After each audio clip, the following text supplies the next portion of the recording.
Hello అండి. అందరూ ఎలాగున్నారు? బాగున్నారా? అందరికైతే రథసప్తమి శుభాకాంక్షలండి. ఈరోజండి ఈ రథసప్తమి రోజైతే ఈ ఫుడ్ స్పాన్సర్ చేసింది బందర్‌లో ఉన్న దేవకి గారండి. తనైతేనండి ఈరోజు ఇంతమందికి నేను భోజనం పెట్టాలి అని అనుకొని తనైతేనండి వాళ్ళే వండుకొని చేసుకొని మనకైతే తీసుకొని వచ్చి ఇచ్చారండి. మరి ఇంతమంది ఇలాగ భోంచేస్తున్నారండి. ఆ పుణ్యం మరి దేవకికి ఊరికే పోదు కదండీ. అయితే చాలా ఐటెమ్స్ అయితే ఇచ్చిందండి. వైట్ రైస్, తర్వాత పప్పు, పాలకూర పప్పు, సాంబారు, స్వీటు, కేసరి, పూర్ణం, గారి, పెరుగు, అదే బిర్యానీ ఇలాగని పరిపూర్ణమైన భోజనం అన్నీ అండి.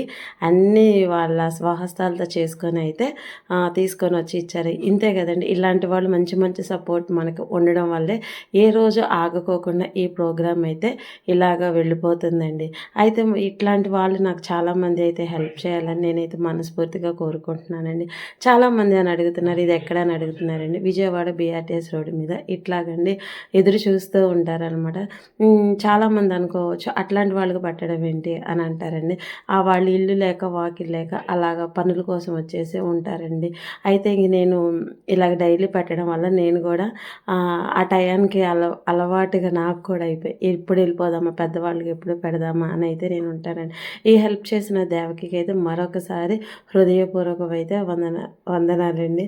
అయితేనండి వాళ్ళు నాకు 4:30కే భోజనం అయితే తీసుకొచ్చేసారు. చీకటి పడిపోద్ది కదమ్మా, మళ్ళీ మేము బందర్ వెళ్ళాలని వాళ్ళ బాబాయ్ గారికి దేవకి అయితే అయితేనండి నేను అన్నాను ఉండొచ్చు కదా అంటే, మళ్ళీ చీకటి పడిపోద్ది, మేము బందర్ వెళ్ళిపోవాలి కదా అని మనకైతే నేను ఫుడ్ ఐటమ్స్ అన్నీ ఇచ్చేసి అయితే ఇలాగైతే వెళ్ళిపోయారండి. Happy journey.